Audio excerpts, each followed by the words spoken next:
And what kind of warhead would the missile have? It was a standard warhead for this missile, a half-megaton thermonuclear warhead. Because this missile is the only nuclear missile. There is no ordinary warhead for this missile. It can only be nuclear, and it was nuclear. A thermonuclear warhead Thermonuclear is launched from somewhere in the Atlantic at the Pentagon building and arrives. Yes. Okay. And in your opinion, that's the only explanation? Yes. This is the explanation of the mechanics of the Pentagon attack. Yes. And also of the behavior of the US government. Ah. It explains everything. Okay.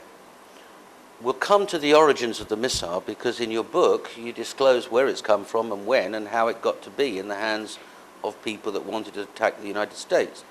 But let's talk for a second about the total events, the chronology.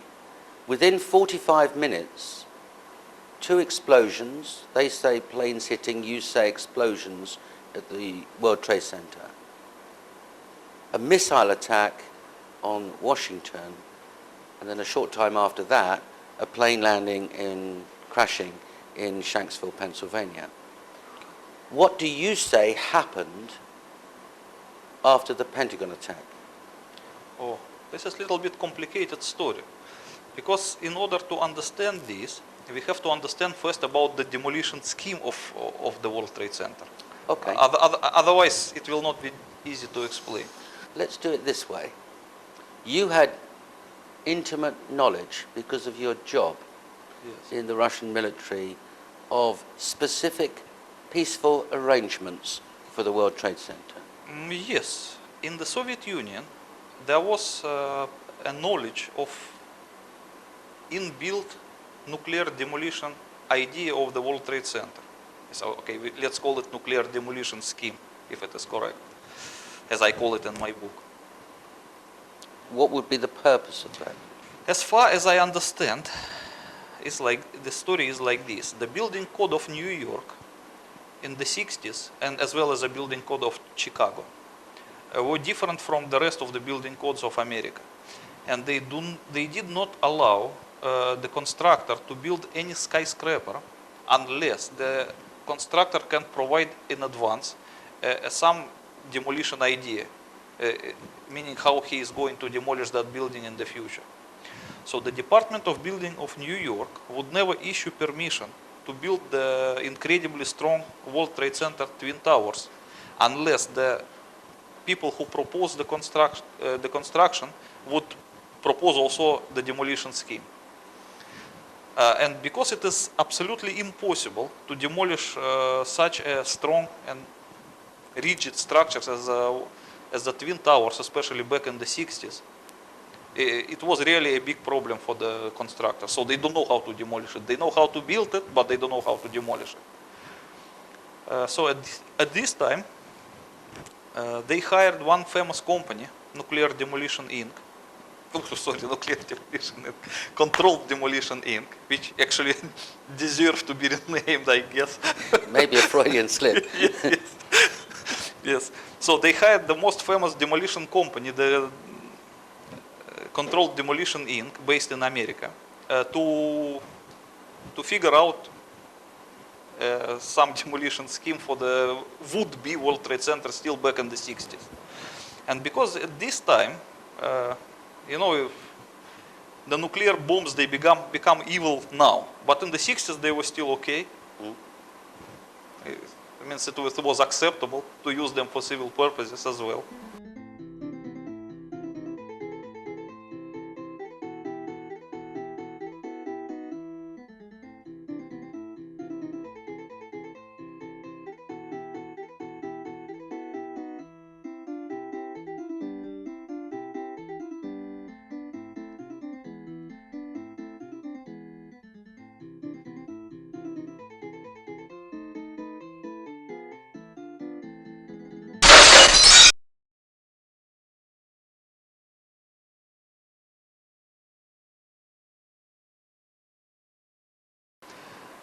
And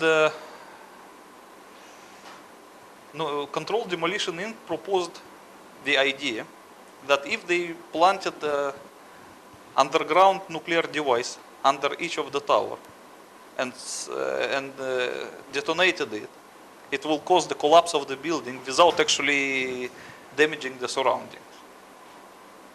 And this scheme was accepted by the Department of Building, so the permission to build the World Trade Center was issued. So they built the World Trade Center with this kind of thing. It was a built-in feature from the beginning. How would the Russian intelligence know about it?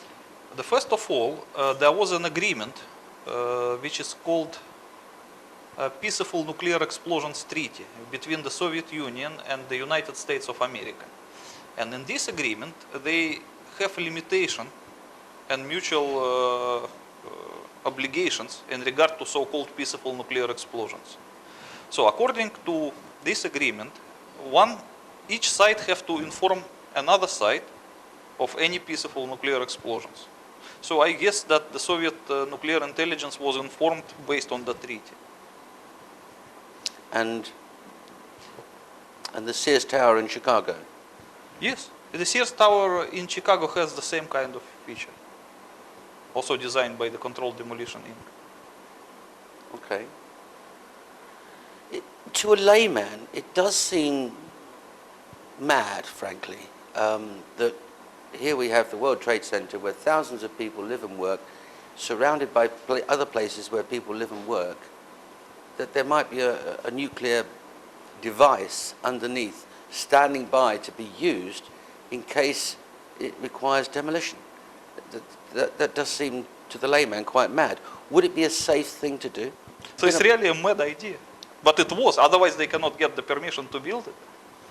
But there must have been a reason for peaceful nuclear demolition treaty to be agreed between the Russians and the Americans.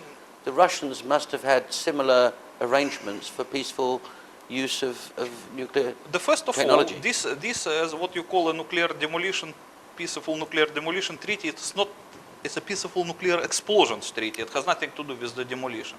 So peaceful nuclear explosions in the Soviet Union, they were never used for demolishing of anything.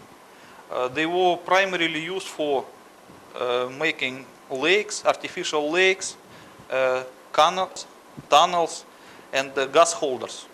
Because it's a perfect thing to make a gas holder, for example. When you detonate a nuclear explosion deep underground, it will create a cavity with the hermetic walls, which is represented by volcanic glass. And it is a perfect thing to keep gas under pressure. Yes. So like, for example, in the Soviet Union, the most of the peaceful usage of the nuclear explosion was to create a gas holders. But Americans, they decided to use it for demolition. And not tell the public. Of course not.